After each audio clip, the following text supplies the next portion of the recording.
আমাদের একজন অন্য ধর্মাবলম্বী ভাই তিনি একটি প্রশ্ন পাঠিয়েছেন। তার প্রশ্নটাই আমার হাতে সবার আগে আছে, উপরে আছে। আমি সেই প্রশ্নটির উত্তর দিয়ে শুরু করছি। তিনি লিখেছেন, আমি জন্মসূত্রে একজন হিন্দু। পৃথিবীতে অনেক ধর্মগ্রন্থ বিদ্যমান এবং প্রতিটা ধর্মগ্রন্থই তার অনুসারীদের কাছে সত্য এবং তাদের কাছে এর সত্যতা প্রমাণ করার জন্য যথেষ্ট যুক্তিও রয়েছে। আমার প্রশ্ন হলো, আমি যদি কোনো একটা ধর্মগ্রন্থকে সঠিক বলে মেনে নিতে চাই, সেটা কিভাবে সম্ভব, কিভাবে হবে? আমি কিভাবে বুঝবো যে এটাই সঠিক, বাকিগুলো ভুল? যেহেতু সবার নিজের ধর্মগ্রন্থগুলো সঠিক বলে মনে করেন, আমি নিরপেক্ষভাবে কোনটাকে সঠিক বলে মেনে নিব এবং কেন মেনে নিব? খুবই গুরুত্বপূর্ণ এবং খুবই প্রয়োজনীয় প্রশ্ন করেছেন আমাদের এই ভাই। আমি প্রথমে তাকে ধন্যবাদ জানাই তার প্রশ্নটি আমাদের কাছে উপস্থাপন করবার জন্য।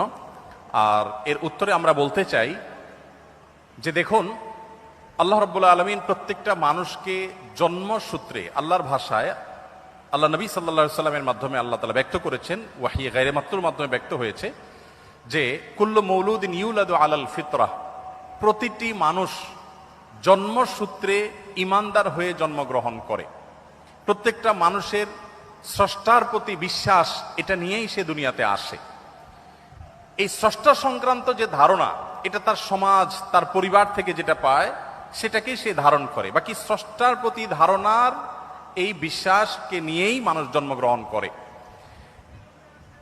তার বাবা মা সম্পর্কে আল্লাহ নবী সাল্লাল্লাহু আলাইহি ওয়াসাল্লাম বলেছেন, ইল্লা আন্না আবওয়াহু ইয়াহুদানিহি আও ইউনাসরানিহি আও ইমাজ্জিসানিহি। মানুষ যে বিভিন্ন ধর্মের অনুসারী হয়, এটা তার পরিবার থেকে যে দীক্ষা পায়, পরিবার তাকে যেদিকে গাইড করে সে সেদিকে যায়।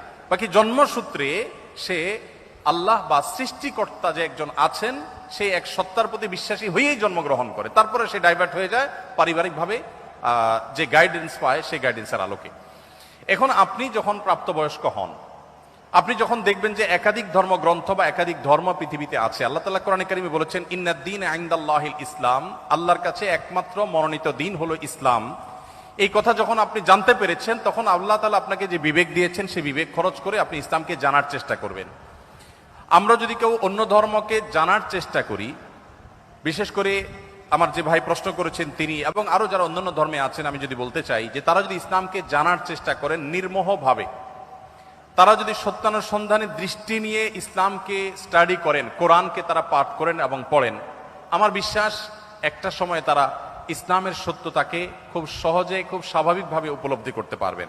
যেহেতু তিনি একজন সৃষ্টিকর্তায় বিশ্বাস করেন, অতএব সৃষ্টিকর্তার কাছে তার আকুতি থাকা উচিত, প্রার্থনা থাকা উচিত, হে মহান সৃষ্টিকর্তা, আপনি আমাকে গাইড করেন এবং নিজের বিবেক, বুদ্ধি সবগুলোকে উন্মুক্তভাবে তিনি ব্যবহার করে তিনি কোরআনকে, আল্লাহর দ্বীনকে তিনি বোঝার চেষ্টা করা দরকার। এটা যে কোনো ধরনের মানুষের জন্যই প্রযোজ্য, যে আপনি পারিবারিকভাবে যে দ্বীন পেয়েছেন সেই দ্বীনকে আপনি রপ্ত করেন, বুঝেন।